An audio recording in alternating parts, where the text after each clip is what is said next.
Christmas music. You're not even. You don't even celebrate Christmas. This is a Hanukkah song. We need Christmas music.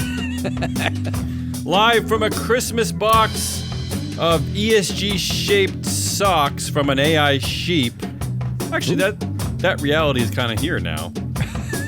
It's an all-new, terrific Tuesday edition of Business Pants, joined by analyst whole Matt Moscardi. How cozy is it to snuggle with an AI sheep? I don't think it's so bad, honestly. Really? No, why not?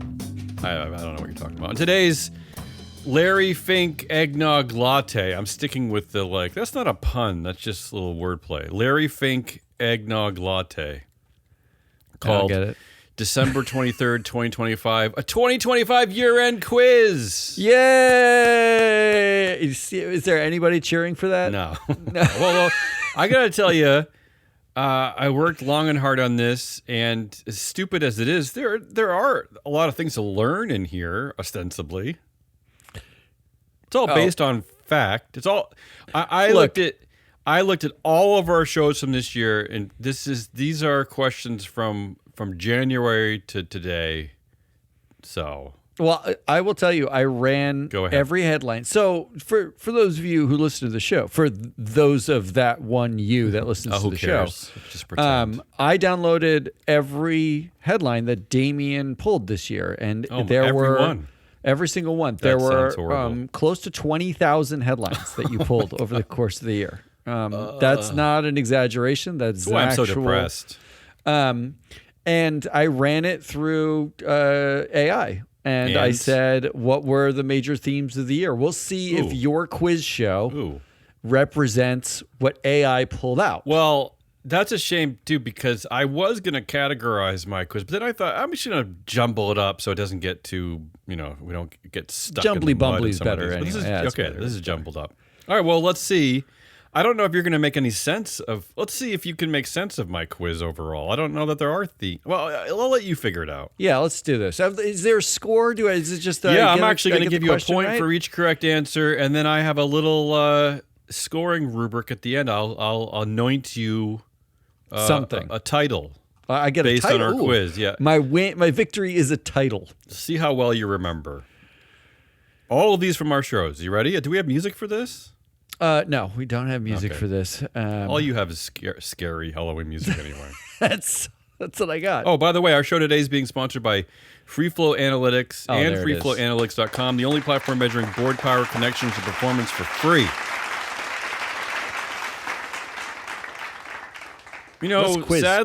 Sadly, I didn't actually include any platform questions. I didn't use any of the data from the platform for this quiz. It's all news driven. I feel sad about that. Don't say it out loud. Our sponsor will stop sponsoring us potentially. So don't. Well, at least we're talking about keep it on the down low. All right, let's start with a true or false question. True or false?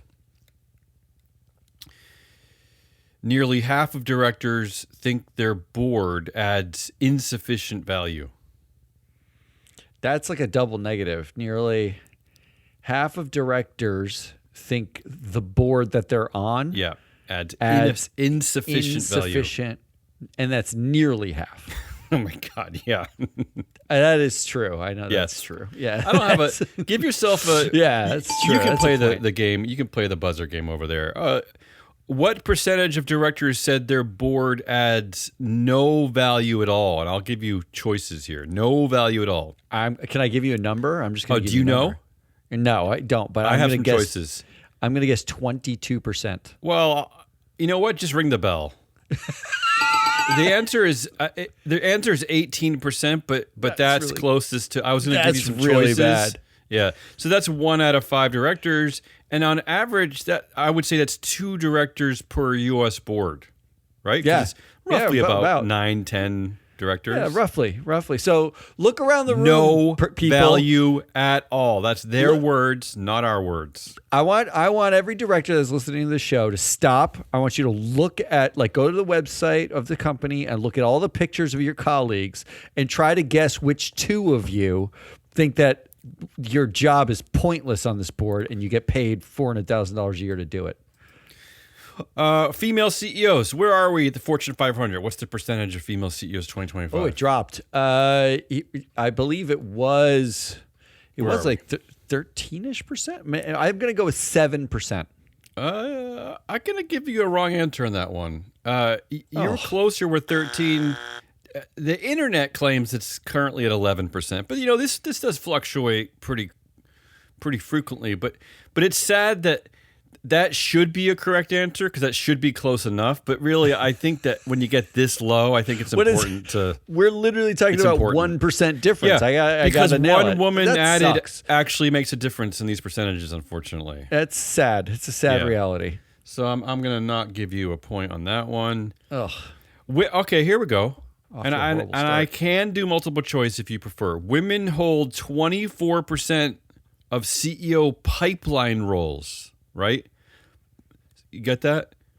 This is based on. Are we just calling NEOs a pipeline role, or because we know that COO and CFO tend to actually be the pipelines? Well, this is according to research reports. Yeah, they hold 24% of CEO pipeline roles. Yeah, I think you're right. Those would be certain C-suite roles, but only what percentage of promotions? Ooh. So they have 24% of the pipeline roles. So what percentage? But how many of them actually get into the? It could be higher. It could be the same. What do you think? Oh, it's definitely not the same, and it's definitely lower. It's 10%. 10%. Oh, I'll give you the correct answer. 8%. Oh, see? Think about that. Yeah. What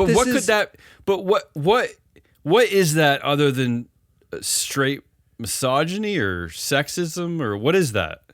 They hold 24% of the pipeline roles, but represent only 8% of those promotions that become CEO. And unfortunately, oftentimes it's like in a crisis situation. It's like in a glass cliff crisis situation. That's what I was going to say. It's all contextual. Yeah, that's a damning statistic. Let's move on. But also, go ahead. Before you move on, that's the role that they have is not as next CEO. The role that they have is mom. It's group mom. They need some adult in the room. And so 24% of the CEO pipeline is actually adults, and they don't want the adults running the company. They want the kids run the company. Who's they? The board? They are some combination of founders, shareholders, boards, right? Like, and the ex-CEO themselves. I mean, when Brian Cornell goes from, have you seen like the Target board? Bad year for Target. Yeah. So Target's board is like 50-60% like women and people of color. It is a wonderfully diverse board. Leadership too, right? The executives. When you look at the leadership team, it's almost all women. In fact, only 2 of the 8 leaders are white men. Those 2 are Brian Cornell and the guy Brian Cornell chose to be the next CEO. Yeah. Everyone else is a woman or a person of color. That is the insanity, right? Like those other people are not even considered for the job. They're just like they have their role. You be mom. You just take care of this thing. The boys will handle this from now, and that's why it's like that. And you're speaking to part of the biggest problem is that this succession planning is a joke. It's often a failure by some committee, or it's a failure by the CEO who gets to pick his own successor, which is probably why that number is so low. Why only 8% of those promotions are from women, because the previous CEO is picking another guy, I guess, right? I don't know. I mean, look, we put lipstick on this pig and called it Nom Committee. And the Nom Committee, universally on boards, the Nom Committee gets a stipend for being on a member of the nomination committee. Your job on the nomination committee is to handle succession. What ends up happening is the CEOs choose their own successors, and the nomination committee's job is to call up a third-party advisor and say, give me 4 more names so that we can say that we looked for somebody.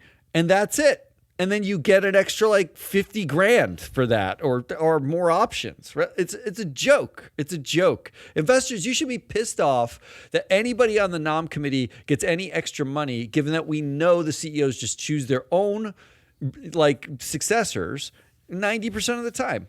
The producer is whispering in my ear to move it along, move the quiz along. She has a plane to catch. She's going to Iowa for Christmas. Oh, that sounds horrible. Doesn't it? Which tech company, or I guess I gave it away. I made it a little bit easier. I actually wrote which company. Which company plans to automate up to 90% of its privacy and societal risk reviews using AI. Which company?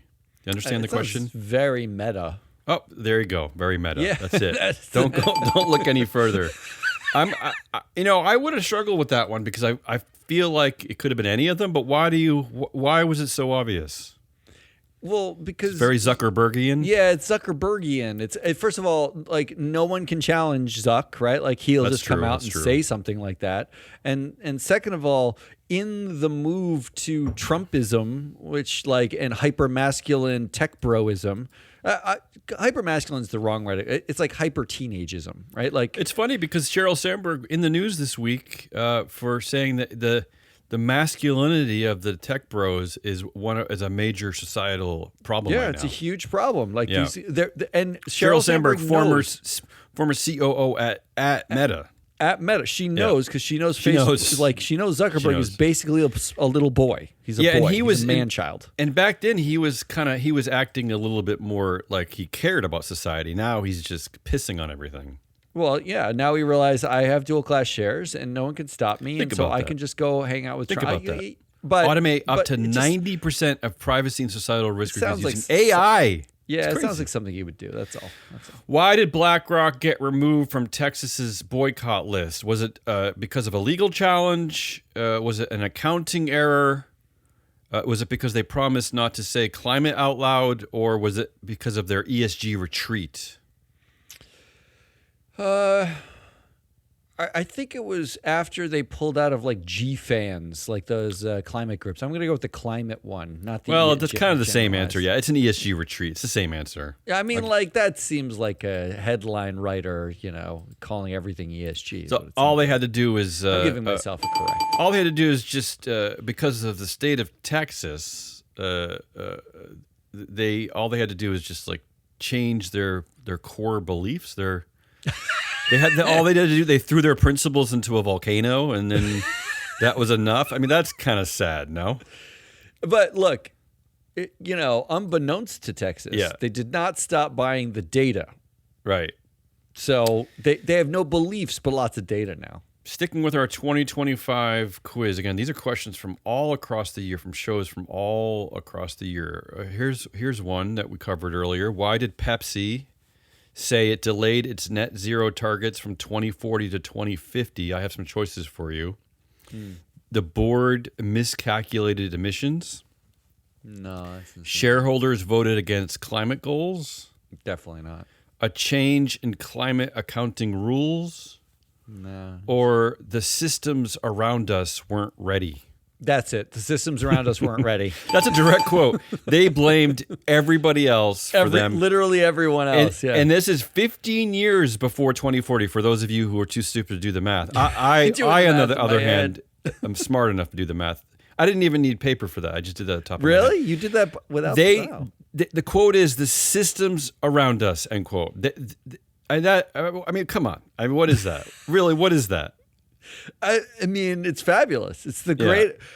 Can't you just blame that on everything, like that for everything? I suppose. Our stock price went down 20% this year because the systems around us weren't ready to price the stock correctly, right? Can't you just say that about everything? Well, speaking of which, how about this next one? True or false? UK financial regulators scrapped mandatory DEI rules because, quote, DEI paperwork is annoying, end quote.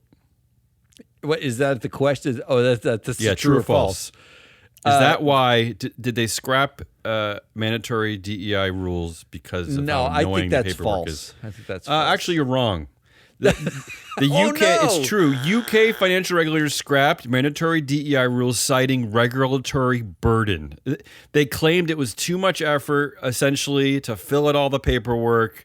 That was the excuse they used to bail on DEI. Too much. It was too much, Matt. It's just too much. I mean, it's lot of really effort. hard to count the people that you've hired at your company with the it's- system that you've hired them with, right? You don't want it's to hard. overburden these companies. They don't have legal departments or interns or assistants who can do this. Look, you're making a joke, but they're exhausted. It's time for them to take a nap and stop doing all the work they're supposed to be doing and paid to do. Not to mention that, like, I've been talking to some people who used to work at the mothership, as you call it. Yeah, MSCI. One thing that maybe we're not aware of because we haven't been at a corporation for a long time is that they now have internal AI systems that employees are pushed to use to kind of help them with all kinds of queries and questions that they're doing.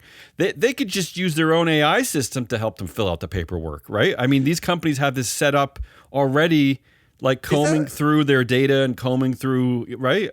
Wait, is that AI system like is it basically like an internal therapist? Like if you have a problem, Sure, you could do that too. Yeah. That's Why does creepy.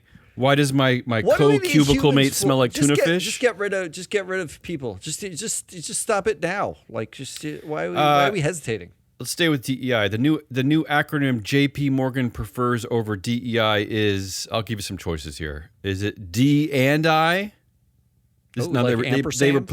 They replaced DEI. Is it D and I? Is it EDI? This is so stupid. Is it DOI? Or is it just please stop asking? Is that what they're... This is a dumb one. Yeah, this one's impossible for me. I think it's EDI. I think. Oh, I got that one wrong too. Oh, I like when you get them wrong. This is a hard one. You wouldn't remember this. They replaced DEI, diversity, equity, inclusion, with DOI, diversity, opportunity, and inclusion. So they got rid of equity. Oh, that's right. I remember this. Right. They were like, they we don't want you to be equity equal. with We're not looking for you. We just want to provide opportunities for some people, but not others. We're not Doesn't that equal shock you? opportunity. Yeah. But wouldn't you think you'd get rid of diversity and inclusion first and keep equity? What's wrong with equity? I don't get what is so bad about equity. Isn't that the whole basis of our Constitution or the what was it? Declaration of Go ahead. We made this joke or this argument at the time. Isn't the I and the D the irrelevant ones? The E is what you want equality for everybody. Like you're hiring, you want them to have equal opportunity. They're inside. You want equal opportunity at promotions. You want like equality is what you're going for, right? Like that's the end state, equality. The diversity and the inclusion part are like immaterial in some ways to the equality. I mean, you get diversity by having systems that aren't biased and equality. Well, here's the problem, I guess, because it goes back to the Declaration of Independence in the United States, where they made this pronouncement about equity, about equality. But but the fine print of that statement, of course, is all men are created equal. So that maybe that's why this gets confusing to Jamie Dimon, right? Because because clearly now there are women, I suppose, at JP Morgan Chase, right? He's hired some women. Yeah, so it's like, how do you wrestle with this great American idea that all men are created equal? What do you do with that? You get rid of equity, right? Get rid of yeah. I don't know what I'm saying anymore. Next question? Which word became unsafe during the federal climate language purges? At the beginning of the year, there was an incredible amount of language purging going on in the federal government. I'm going to go with women. Okay, but I have some choices for you, but I'll give you the correct answer for that. Actually, that was, but was it sustainability, climate, or resilience?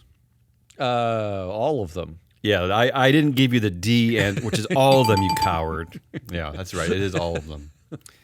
So yeah, they purged sustainability, climate, and resilience. Resilience seems like a weird one to purge. I think you need resilience as a nation, as a sovereign nation.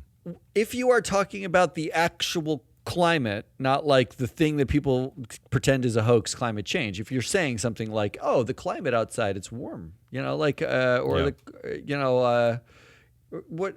I'm a climatologist. Do they just get cut? Like somebody who studies the changes of the climate? Like they just gone.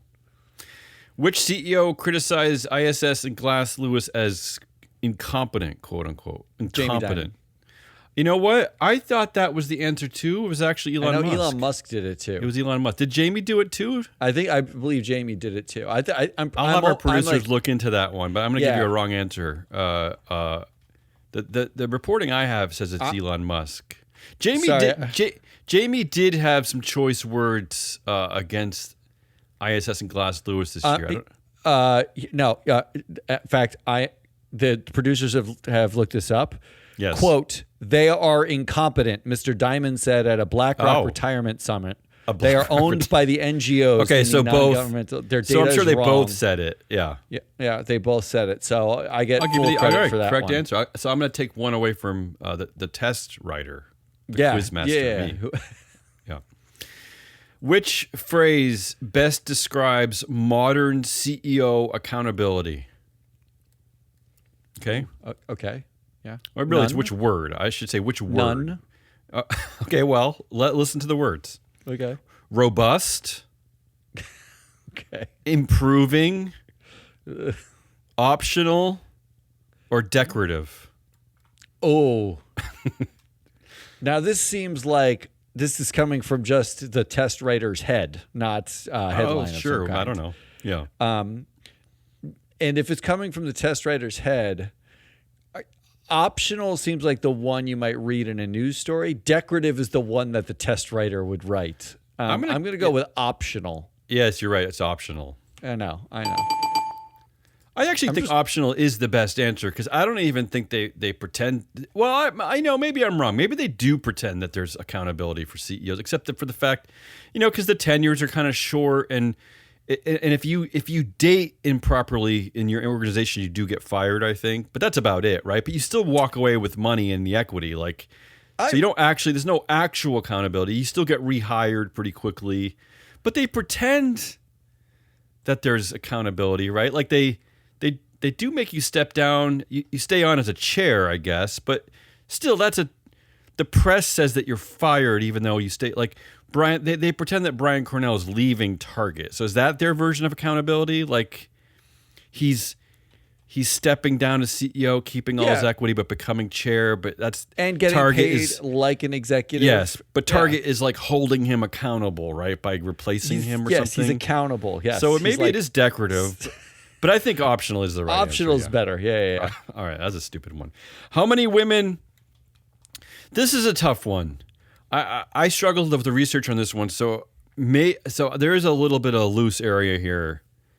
So correct me if I'm wrong if you know more. How many women have founded and led a Fortune 500 company? And that's not now, that's forever. In the history of the United States, how many? Oh. And again, this is a bit of a tough one, and even the answer is debatable. Lisa Su of AMD is one. That's not true. Is that did she found that company? Maybe she didn't. I don't think she founded. I thought she did. She joined the company in 2012. You're right. She joined. She was appointed in 2012. You're right about that. Oh no. How many have founded and led? None. I'm going with none. Well, okay. I'm going to give you the answer that I found, and you can help me determine whether you got the score right. Technically, the answer is one, but it could be a half. Her name is Marion Sandler. She's born right here in Maine, the great state of Maine.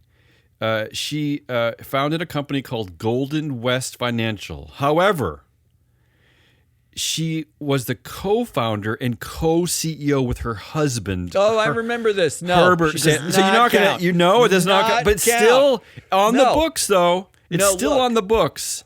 But isn't that a half? Isn't that 0.5 round up to 1? No, she would never get funding if the man wasn't there. That doesn't count. It has to be a woman by herself. I looked into this case too, and her full name is actually Marion Sandler Osher, and Osher is actually a big name in Maine. There's a Osher map library right down the street from me at the university. This is a big money name in Maine, Osher, and part of the money that she actually got to help found this company was from her brother too. So it's you're probably right. This is all the dudes. So you're okay. So I'm gonna go with. I struggle with this one. I'm gonna say correct. I was correct. Okay.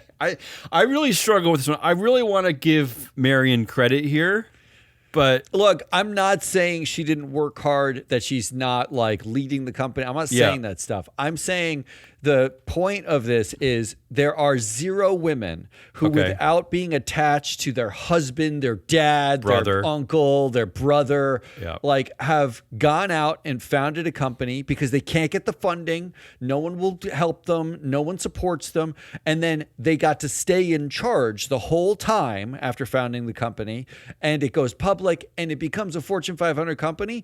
That's a 0. That's a 0. Isn't it incredible? And I was though, even wrong with my first guess because Lisa Su, I thought wrong. had founded AMD. So I'm technically wrong, but I'm going with right. Isn't it incredible that despite the fact that I did find a woman who kind of qualified, we still could argue that it really isn't the. I mean, this is the dire state of funding for companies in this country, right? I mean, that's what a dire indictment against our entire system. That even the one woman I could dig up is, she did it with her husband, but.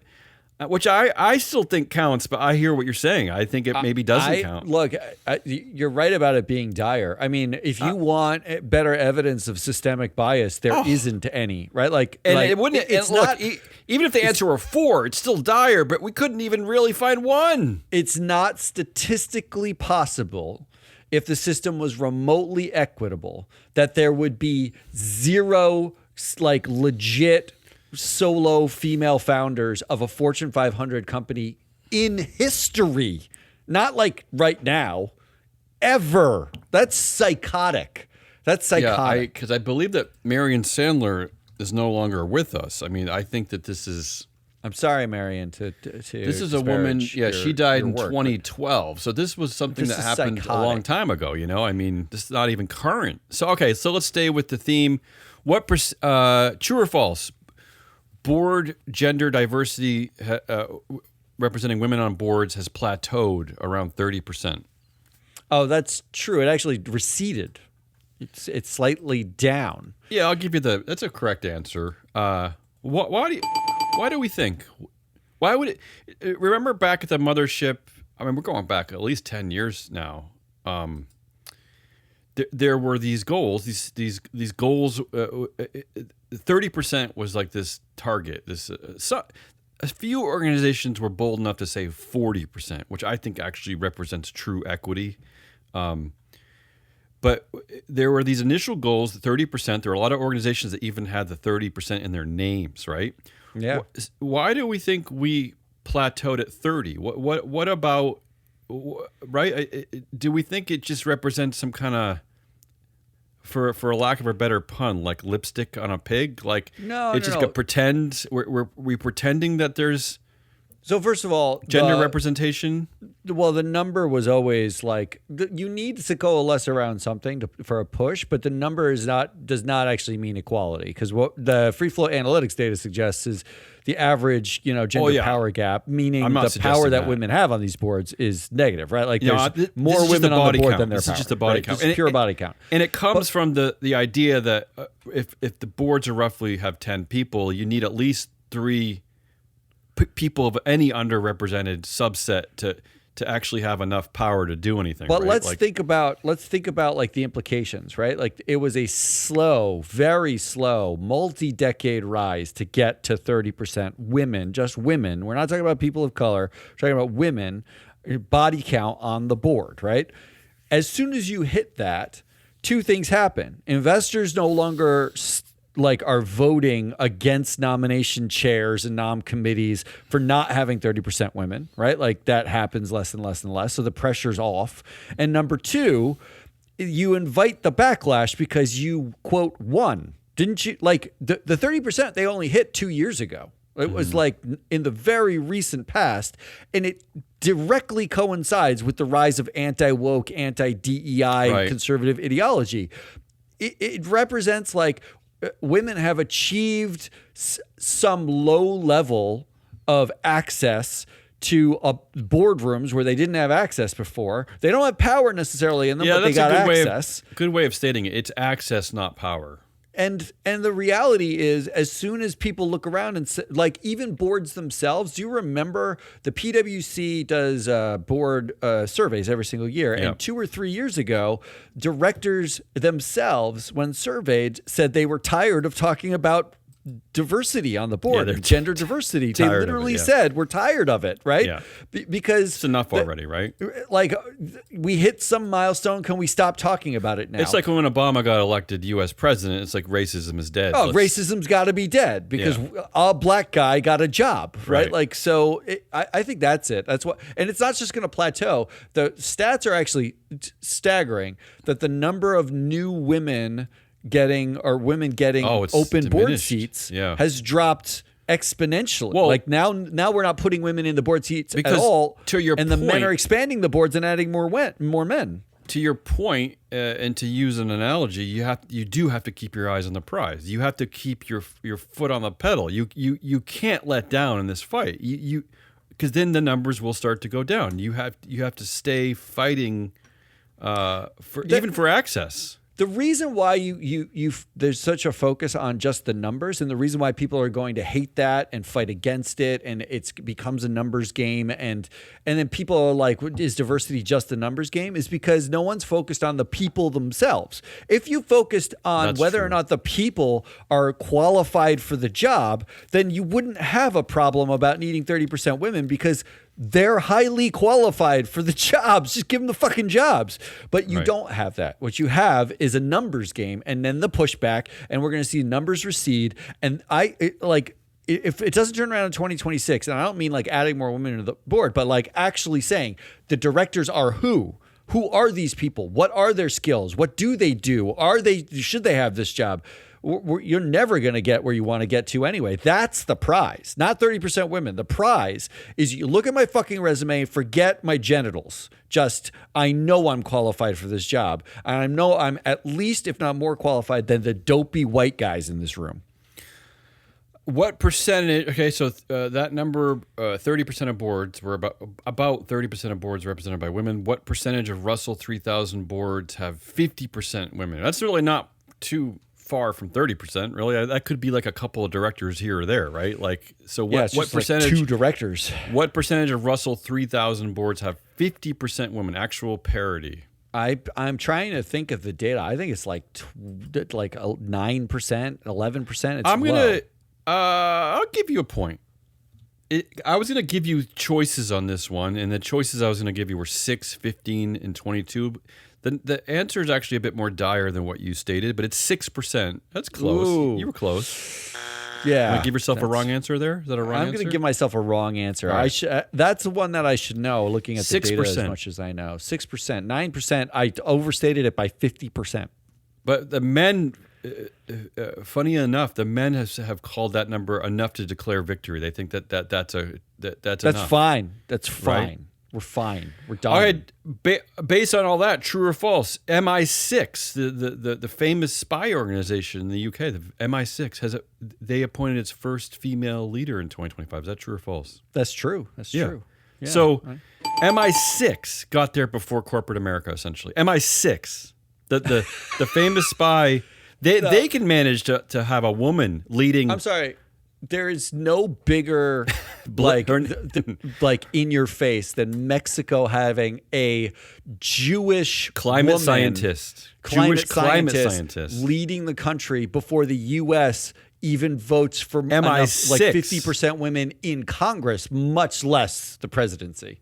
Her name is Blaise Metrowelli, MI6. Good name. Which ESG metric disappeared first from earnings calls? Was it diversity statistics, emissions targets, or human rights language? Oh. I think the human rights language, only when they're talking about the human rights campaign, which got linked to diversity metrics, would they scrub that. But the human rights concept, they wouldn't necessarily scrub. I'm going to go with diversity. It's got to be diversity, right? Although climate's a close. I'm going to go with diversity. You didn't like fall for the obvious trap here, which is, of course, it's all of them. They've all disappeared from all the above. Yeah. So that's a wrong answer. The most common excuse used for oversized boards. I like this one. Is it complexity. It's a complex company, and we need a lot complexity of not the board. Yeah, They're yeah. not like, we're indulging in complexity. Give us a bigger board. Is it global reach? The international company needs a lot of.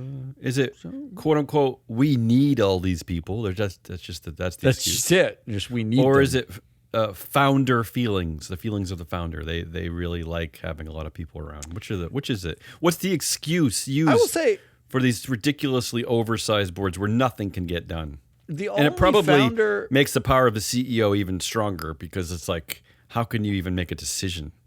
The only ridiculously sized board run by a founder that I can think of two, I guess, would be Zuckerberg at Meta. And Zuckerberg isn't a big board, is it's it? 13 people, I think. Is it now. that much? Yeah, because he keeps growing. adding. He added Dana White, and he just added somebody else. Like he just keeps adding, Trumpies. Yeah, he just. I don't remember her name, but the woman from the Trump administration just stepped down after 8 months. She lasted 8 months, and she's gone already. Well, I mean that's actually too long. And Oracle, only because they have Oracle's board's a mess, co-CEOs yeah. and co-vice chairs, along with So are you going with founder feelings? Is that the excuse? No, I'm ruling it out because I can't think of any. Right. I'm going to go with we need all these people. Well, I think that's kind of the right answer. It's kind of a joke answer. The answer they give is complexity, but that's the same answer, right? It's the same obviously answer. That's what they're going to say. Yeah. But what they mean is like, I'm gonna give you a I point. want these people around. We need them. I'm going to give you a point. Yeah, I'm giving myself credit for that. Which industry saw the biggest rollback in ESG commitments? Energy, finance, consumer packaged goods, tech. Oh, tech was loud. Biggest rollback in ESG commitments. Tech was loud, but they didn't set a lot of commitments anyway. They were kind of like pseudo commitments. And I don't know that I'm going to go with energy. Actually, it's finance. Is it really? Yeah, finance. Oh, well, I guess like every one of them dropped out of every They dropped group. everything this year. They just dropped everything. A bunch everything of they could. babies And simultaneously gave out. Well, I won't give it away because it's actually the next question.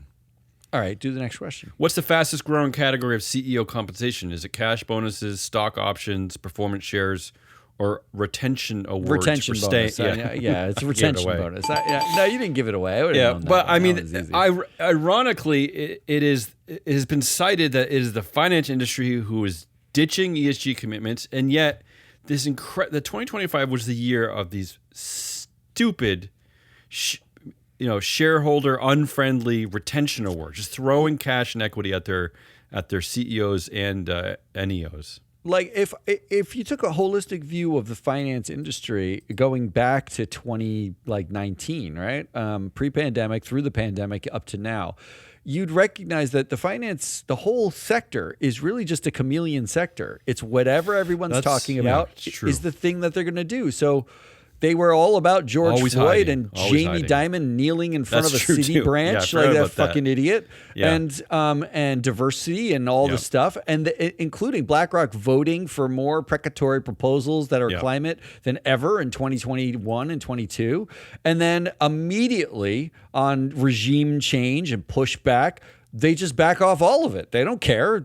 They have no principles, no morals, they're not in it for that. They're in it literally as long as you keep their money with them and they can grow their assets. That's all that it matters. So yeah, drop a commitment. Who gives a shit? I'll get more assets. So Jamie Dimon literally, to use the word that my daughter uses all the time, literally took a knee for George Floyd in a bank, in an actual bank. Outside of the bank. I think it's a picture outside of the bank in Buffalo. And now, essentially, he has stood up and has wiped the dust from his knee. Isn't that what he did? Maybe he even got the pants, pressed or dry cleaned. That's what he did, right? He also said that Took all off his his friends who are pants and he Democrats are dry-cleaned them. idiots. Yeah. Or morons. He called them morons. Sorry. Wow, that all happened, in just a few years. I mean, it's what like an incredible 3 years. turnaround. 4 years, yeah.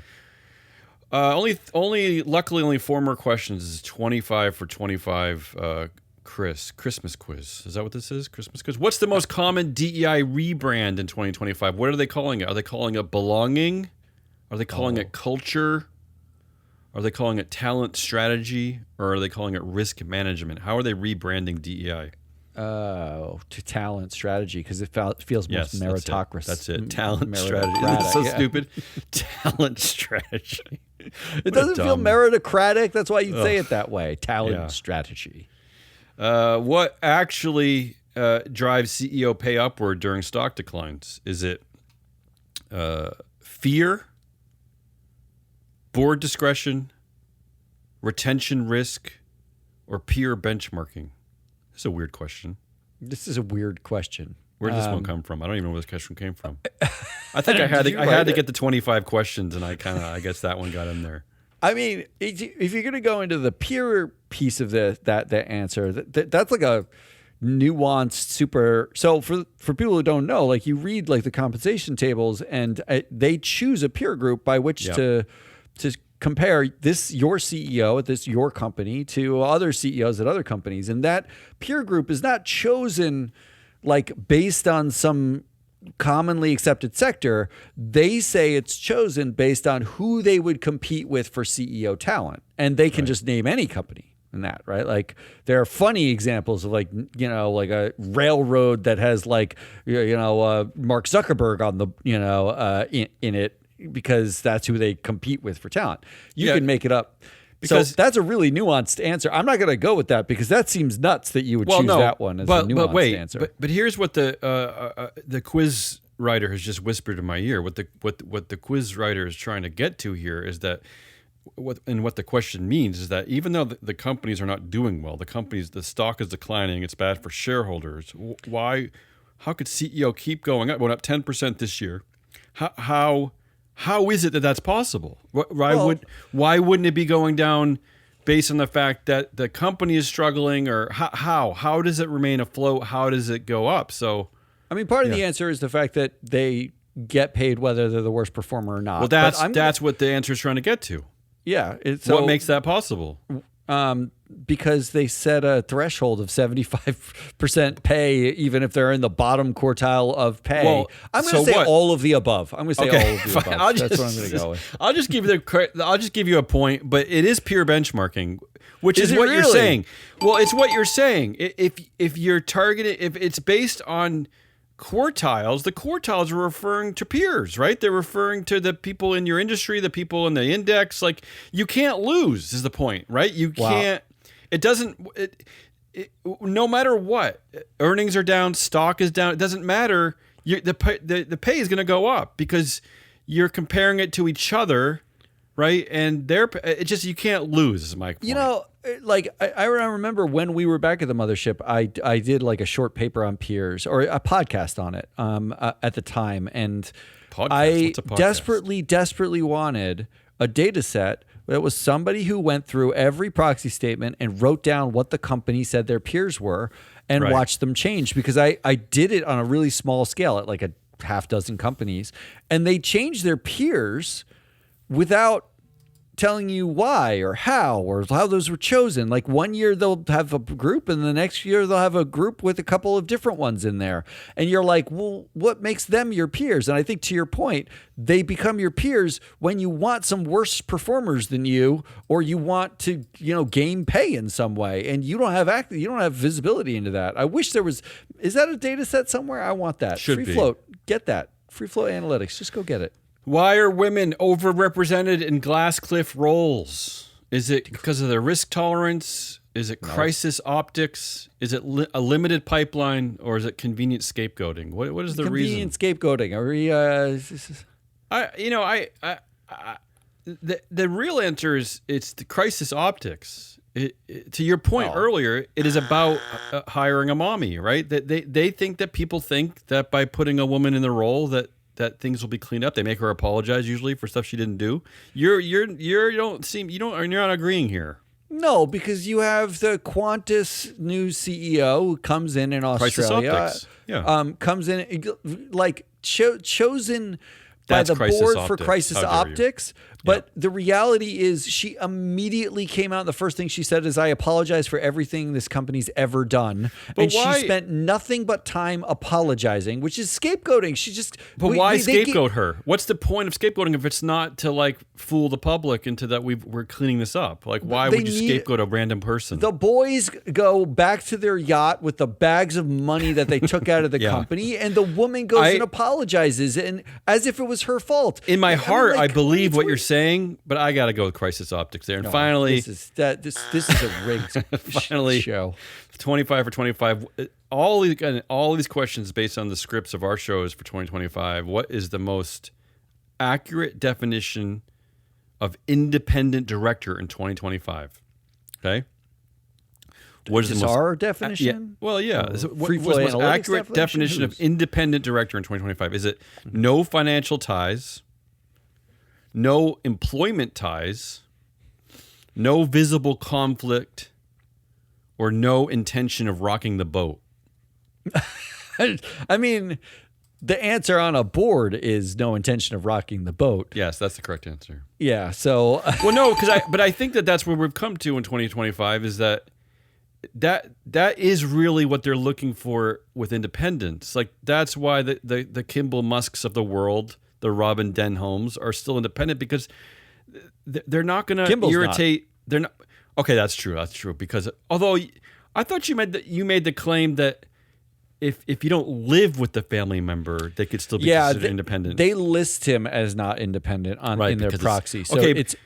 But the bigger point here is, if you're a family member that lives with them, But the bigger point here is that a modern board's definition of independence now is that somone who doesn't irritate the CEO, who just goes along with the CEO, right? Yeah, it's why investors desperately need, like Free Float Analytics data does a good job of showing you who's not independent for any number of reasons, like they all came from the same colleges, or they all have the same knowledge base, or they all are connected through other boards together. There's like soft independence, but the company, when it comes to reporting what is independent and what isn't, boards themselves really just don't want anybody to piss anyone off. They need to maintain status quo. That's correct. All right, your score is I had trouble scoring this. I think you got I'll give you a 18. Oh, that sounds which lands you as you're a proxy advisor apologist, which means that you skimmed, you nodded, you missed the point. Oh, if you had gotten 23 to 25 right, you would have been a governance adult. You actually listen, which is kind of disturbing. If you had gotten 13 to 17 correct, you would have been a boardroom vibes guy. You believe independence is a feeling. Well, yeah. And if you got 8 to 12 right, you would have been a CEO whisperer. You think pay packages are earned and boards try their best. And finally, if you'd gotten below 8, you would have been just Kimball Musk, I guess. Well, yeah. Am I Jeff Sonnenfeld at 8 to 12? Is that what I am? I don't know. But okay. Yeah. To close out the show, I have one speed round for you. I have a speed round thing that I did, which is I have 10 make-believe headlines, and I want you to pick which of these 10. headlines are most likely to occur in 2026. I gotta remember all 10. We'll go one at a time, and you can give them a 0 to 10 score, and then the 10 is the one that's most likely. Okay. Which of these headlines are most likely to occur in 2026? These are not real headlines. These are my guesses. But you want me to play this seriously? This is serious. You want me to play this? I mean the things in here, and don't pay attention to the company necessarily in particular in some of these cases. So I'll show you what I mean. Okay. Yeah. First up, Elon Musk announces Grok's 69. The latest iteration of Grok AI dedicated entirely to porn, 69 weed, pro wrestling, Call of Duty, and Matchbox cars. Look, I mean, am I playing this game seriously or the jokey version of this game? I mean, there's like somewhere in between. Like the reality is he's likely to do something like this. Let's just say that I actually believe this is gonna eventually happen. I don't think it's gonna be next year. What's your score, 0 to 10? It's a 2. A 2. Okay, low. But he is a wild card. He is capable of maybe because he usually does these things when he's angry. Do you notice that when he's most angry or he's being most attacked is when he gets the most juvenile? Like Oh 'Cause yeah, I he think dunks on somebody else. I think yeah. he thinks it represents some sort of like freedom by acting like No, a it's- petulant like boy. It like represents his power and freedom. Isn't that like modern masculinity where like you just are like you're the one with the Exactly. the dirty hair, like Yeah. it's just like boy stuff, idiot boy stuff. All right, how about this one? DoorDash announces a 12-year, $8.4 billion pay package for CEO Tony Zhu. Why are you picking DoorDash? Is there a reason So why? So DoorDash doesn't have to be the company in this case. I picked DoorDash because it's a dual class company, and it's I have the sense that there's going to be Yes. these Yes, multi-year, absolutely. Rivian being the multi-billion example. Rivian. tranche things, right? Right after Elon Musk, after their dippy shareholders anointed him emperor of the friggin' universe. And Yeah, no one can say no to Tony This is Zhu. only because I'm like hesitant to give anything a 10. This is a 9, definitely a 9. A 9. I think it's likely to. How about this one? DoorDash announces cutting staff 80% due to AI. Well, is this because they're gonna have like robo taxis, like automatic cars, like robots delivering? What, right? Is that No, DoorDash's staff is not the drivers. Those are No, the it's gig not. workers. Right, that's a gig it economy, It is all right, that's of the not- like the appy people and like the customer service people. This and is like gonna keep making sure the happening. Yeah, drivers this is- don't rape someone when they This drop is an something 8. off. This is an 8 because this is gonna keep happening. Costco caves to Trump, cuts DEI. Wow, again, I'm like uncomfortable with zeros and 10s. I cannot see that happening. It's got to be a 1. Why? I just want to throw it out there. I mean, it's possible. Like, look, I was talking to some friends this morning. It's hard to believe I have any friends, but Yeah, it is. and I don't want to get too political here, but we're now like at the point with the Trump empire, the Trump regime, where now if that's your hero, right? If you're like a MAGA boy and that's your hero, he's like he is now like considered like a Epstein pedophile, like. I mean, that's who your hero is now. I don't. So what? Why would right? Like, isn't that kind of the accepted status of Trump now? Is that he's in the files? They're redacting it for a reason. The DOJ is hiding. It Like, goes beyond that, though. but I'm just saying, like, I think Costco's kind of at a point in history where why do they need to cave to Trump now? Like. He hasn't. He's kind of lost a little bit of his. He hasn't. Like the reason why they cave is the reason why everyone caves is because Trump immediately he goes after you. He pulls funding. It's funny like, they haven't. gonna, why like, haven't they gone after Costco? It's a great. It's like, a great point you're making. Tomorrow he could be like, you know what? We're going to put a tariff on just items coming into Costco. Like he's Why he's haven't petty, they? angry pedophile grandpa. That's what It's he funny. is. He goes after the drug companies. Got mad at Walmart. Remember, like why do we? Remember Intel. He like bullied his way into taking some of their equity. Like why do you think he hasn't gone after Costco? We haven't actually discussed this before. Unclear. They are the makes single no sense most to me. like anti woke company in existence. They like put a flag in DEI in January. And then they announced that they're suing the Trump administration last month. Like, what the hell? How are they not fought back against this company? It's crazy. That's why I'm asking why I think it might be coming. Keep going. All right. Next, ISS and Glass Lewis announce a new 0-page voting policy. What does that mean, 0 page? The policy is just empty. It's a blank page. Well, why have a voting policy if you're ISS and Glass Lewis? Why exist? I don't really know. I like this, but I don't really know how to answer. I'll give it a 5. A 5. I like the joke, though. Brian Cornell resigns from Target board. And let me ask you this: is a 0-page book still a book? Is that like what are we? What is that? Or could it be a donut? Like what is it? Something? If it's 0 pages, what is it? Is it still a policy? I'm gonna say it's a Is it notebook anything? with nothing in it. Yeah. Okay. So it has. Oh, okay. So you're saying it's bound. It has a cover. It Yeah, has it's covers bound. with nothing it's in a it. book. Okay. There's nothing in it. Yeah. So what is it? It's Brian Cornell resigns from Target board. Oh, interesting. How can they let this guy stay?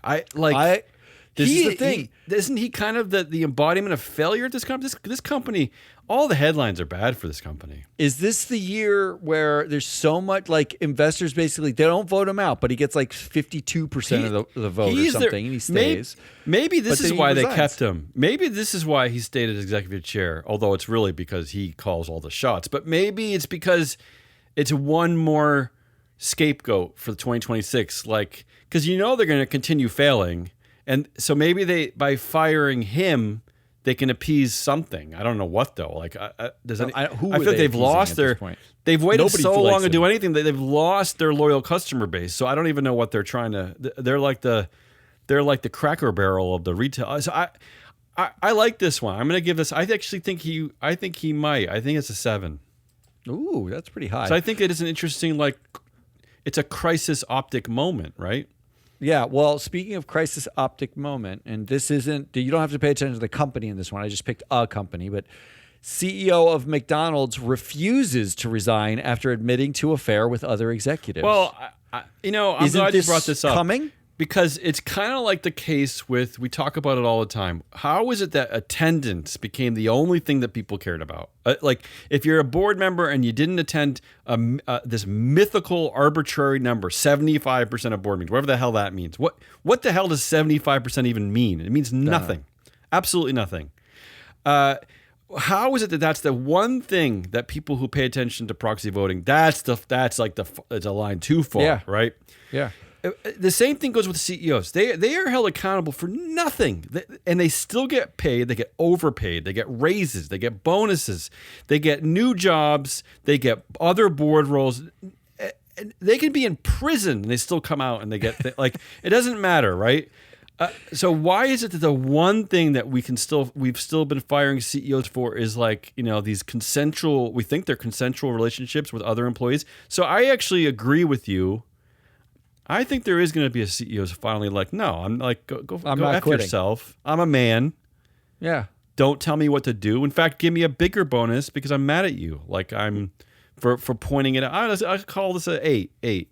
Wow, that's really higher than Brian Cornell resigning from the board. Because I've been waiting to understand this from the corporate world. Like this is the one area of accountability with your CEO. Is that so? Why? To parallel your argument, and just so we're clear, if you're listening to this, that statistically Damien is correct. We ran a director vote prediction model, and we used over 100 factors: company factors, performance factors, director factors, all like a whole. It's a massive amount of data that we used ran through this model, and like out of the top 20. Most predictive combinations of factors, attendance is in something like 17 of them, right? Like. Right. But to your point, right? Jay Ho gets fired for lack of attendance and stays on the board. Wouldn't you expect a CEO to like get fired or get pressured to step down after an affair, but just stay on anyway? Because like, fuck you, I can do what I want. Absolutely. Yeah, right. So I'm with you. Here's one. Sam Altman says he is terrified. Okay. I originally would have said this is an absolute 10, a grand slam home run, 10, absolutely. But we're actually, and 2026 might be the year that OpenAI shifts to becoming a public company. They're hinting at going public. So he's going to have to up the bullshit. And I actually think that he's going to stop pretending like he cares, because I think he's going to have to sell even more bullshit to the potential like shareholder. So I think actually he's going to stop saying it as much. I think it's like, really? I think it's going to diminish. Yes, because I think he's going to enter. He even said this week that he has 0% interest in being the CEO of a public company, which suggests 0% excitement. Zero excitement, which suggests that it's a difficult balance. Like only Elon Musk can get away with like lying and all the bullshit to the investors, right? He's the only one. The other of them have to play the game. They have to say the right thing. So I wonder if Sam Altman's going to dial down that rhetoric and say he's excited more. Yes, and start pretending once again that AI is going to save everybody and it's going to save us from China. That's all he's going to do. Wow. So I think this is actually down to like a 6. A 6. I would have had a 10. Still pretty high. It's okay, but I would have said a 10. How about this one? Shareholders overwhelmingly vote out directors early in proxy Interesting. season. I want to believe this one. Like I'm so into this. I'm going to give it a 9 just because I'm just excited. I so want this to happen. And finally, shareholders, they've taken away your mechanism to put shareholder votes on the agendas at these annual meetings, right?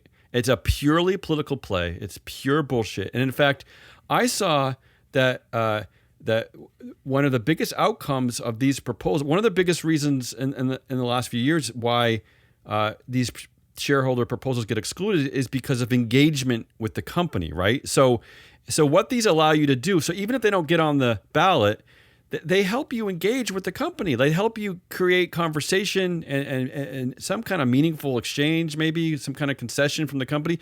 They've even taken away that from you. Yeah, you can't do that. So if you're not incredibly angry and pissed off, there's only one way to fight back this, and that's by voting out directors. This is your this is the moment. Like this, you should be so pissed at the SEC and the Trump administration for doing this. It almost has to be illegal, but who's going to fight it? But this is that they took away your right to put these proposals on it's just horrible, and there should be way more anger about this other than us and so maybe like Jim McRitchie. Yeah, just it's like us and one maybe other Nell, yeah. But it's like it's outrageous that people don't care about this, so I'm excited. I really think this could happen. I really do. All right, here's your final headline option. Tim Cook announces retirement in 2028. Wait. So not next year, like people are suggesting. In 2026, he announces his retirement in 2028. Oh, interesting. It's kind of like a slow Bob Iger roll. Yeah, yeah. I think there's something there's something going on with Tim Cook. He's the one guy that I was most surprised that showed up to all the Donald Trump ass kissing parties. He's the one, not just because he's gay. It's not a political thing, because it's not like. He's never really come out as liberal conservative in the past, right? Has he? I don't think he's been open about it. We know he's from Alabama and he's gay, so it's an oxymoron, right? But I just think there's something wrong going on. Maybe he's like got cancer or something. I think he's conflicted. I think he's struggling. I think he's going through an existential crisis. Look, and I don't know that he I don't know that he wants to take on the AI fight. Like Apple is infamously dead last in its horrible AI. It's horrible. Siri is the absolute gutter of AI, right? Like Siri knows nothing about anything. I don't think Tim Cook has the appetite for any of this. I don't think Tim Cook has the appetite to kiss Trump's ass, even though he's been forced to do it. So I think he just wants to leave. I actually really think he's going to go. I think he's going through some kind of personal crisis. Really? So I actually think he's out of ideas. I mean, like that could be too. Has he ever had an idea? Because so that's the thing. We made the case a few years ago that what he's been really great at is keeping the big cruise ship that is Apple like in calm waters. He keeps the ship afloat, right? He was literally the operational successor to Steve Jobs, COO, whose job was his role, the only thing he was supposed to do, not be a visionary, was to make sure Apple didn't sink into the ocean when Steve Jobs died. And he's done a great job of it. And he's done an amazing job of that. Yeah. Up until the point when he's coming out with, like 3D goggles that nobody wants, and like the only thing has no appetite for AI, no appetite for AI. The only thing that he's actually innovated are things that have not gone well. Everything else, that's why I think he's gone. Through the earbuds, through like all of that was on the R&D floor when Steve Jobs was there still. Yeah. So we are talking like over a decade of R&D from a guy who's long dead, still keeping the company afloat. They get paid for their fucking like app store and iPhones. He invented that 15 years ago. Steve Jobs did, right? Like we're talking about like, and Tim Cook, I think, is at a point where it's like, this is a tough one. Something's got to change. This is a tough one because here's my prediction. I think he hates sucking Trump's dick. Yes, like, I do. On a weekly basis now. This is a tough one, and here's my prediction, because I think Apple is. They're about to buy a legacy media company or an AI company because they can't do AI, and I think they just want to gobble up more, intellectual property. And I think if that's the case, if it happens in 2026, I think you're right. I think he stays to kind of right the ship and keep things calm. But otherwise, I think he's ready to bail because I don't think he has an appetite for AI, And I think he just wants to. I mean, maybe they buy a AI company and someone else takes over. Maybe that's the moment where he leaves, or I should say, becomes executive chair. But I actually think that I'm going to give this I'm going to go on a limb and call it a 1. That'll be my prediction. Oh, he leaves. wow, a 1. Okay, that means think he's to gone. end this show at long last. Yeah, there are 2. Hey, it's a good final 2020. This is our last show of 2025, right? This is our last show of 2025. We're going to do one next week? No, we're done.